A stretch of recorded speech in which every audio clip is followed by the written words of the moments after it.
बिहार के फुलवारी शरीफ से पीएफआई के कथित टेरर मॉड्यूल का खुलासा हुआ है और अब इस खुलासे से आने लगी है इंटरनेशनल साजिश की बू। एक ऐसी साजिश जिसका कनेक्शन तालिबान जैसे हैवानी आतंकी संगठनों से हो सकता है। क्या है पीएफआई का इंटरनेशनल कनेक्शन और किस तरह 7 समंदर पार से भारत को दहलाने की साजिश रची जा रही है और क्यों कहा जा रहा था जहां था तालिबान का हेडक्वार्टर वहां से ही आता था पीएफआई का ऑर्डर। इन तमाम सवालों का जवाब देगी राष्ट्र में विजेते की यह सबसे पहली नेशन इन्वेस्टिगेशन।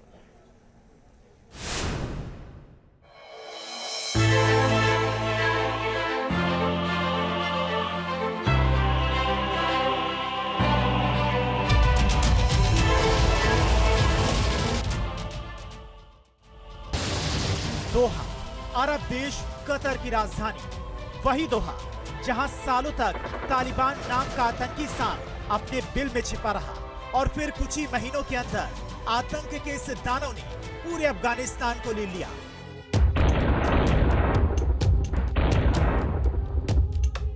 जिस दोहा से तालिबान की टेरर सुनामी निकली, अब उसी दोहा से जुड़ा है पीएफआई के कथित टेरर मॉड्यूल का कनेक्शन और इस कनेक्शन का नाम है रास राफेल।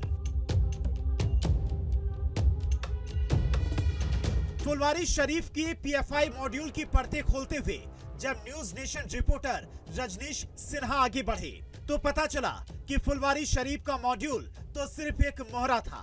देश और दुनिया के अलग अलग हिस्सों में ऐसे मॉड्यूल्स को पीएफआई का एक खास विंग चलाता है जिसका नाम है रास राफेल और इसका हेडक्वार्टर है कतर के दोहा में।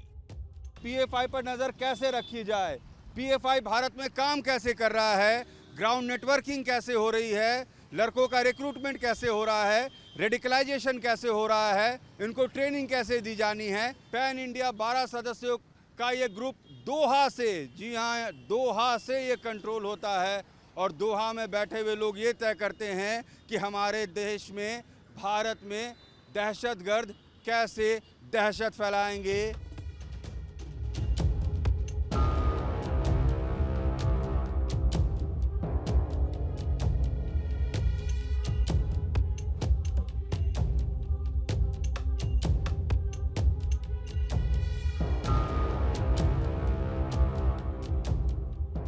अब तक दूसरे देशों से पीएफआई का कनेक्शन फंडिंग लेने, प्रोपेगेंडा फैलाने और कथित जिहाद के प्रचार प्रसार तक सीमित था, लेकिन रास लाफेल नाम के विंग का खुलासा और कतर के दोहा में हेडक्वार्टर होने की खबर ने बता दिया है कि पीएफआई के कथित टेरर ऑपरेशंस को दूसरे देशों से ही चलाया जाता है। रास लाफेल यानी पीएफआई की मास्टरमाइंड कहे जाने वाले विंग के बारे में न्यूज नेशन को कुछ और अहम जानकारियां भी मिली हैं। इन इनपुट्स के मुताबिक रास लाफेल नाम की पीएफआई के इस विंग को 12 लोग चलाते हैं। ये सभी लोग भारतीय हैं। इनमें से एक का नाम अब्दुल अजीम है जो हैदराबाद का रहने वाला है, दूसरे का नाम केएम आरिफ है जो केरल का रहने वाला है। आरिफ एक टेलीकॉम इंजीनियर है। अब एजेंसियां पीएफआई के इस कथित टेरर विंग के बाकी 10 चेहरों का पर्दाफाश करने में जुटी हैं।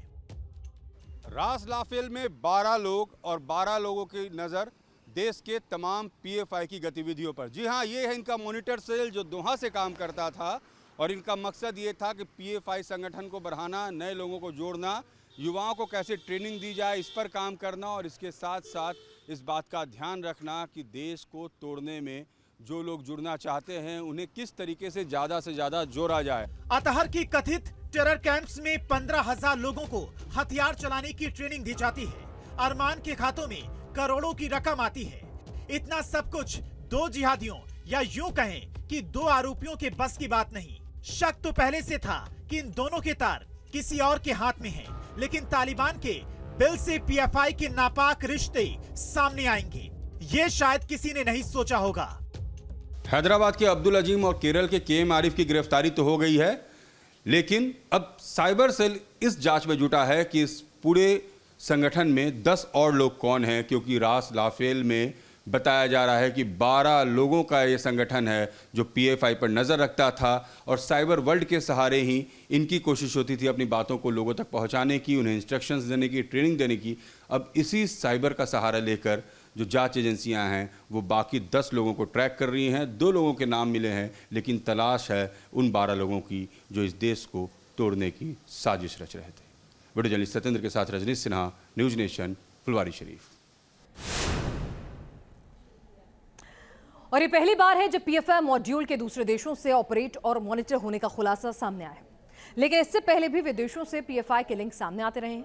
पीएफआई की फंडिंग करती ईडी की जांच में सामने आया था कि पीएफआई ने संयुक्त अरब अमीरात, Qatar, Oman, Kuwait, Bahrain, Saudi Arab में डिस्ट्रिक्ट लेवल फंडिंग सेल बना रखे थे। तो आपको बता दें, डिस्ट्रिक्ट लेवल पर फंडिंग सेल बना रखे थे बहरीन, कुवैत, कतर, संयुक्त अरब अमीरात, सऊदी अरब, ओमान में। डोनेशन समाज सेवा के नाम पर लिया जा रहा था पैसा। अरब देशों में पीएफआई के सदस्य जुड़ जाया करते थे। मजहबी संगठनों के संपर्क में ये पीएफआई के सदस्य जो है रहा करते थे। हवाला के जरिए भी ये पूरी की पूरी फंडिंग जो है वो रूट की जाती थी। इन मुल्कों के बीच में ही पूरा का पूरा ट्रांसफर जो है वो पैसों का होता था।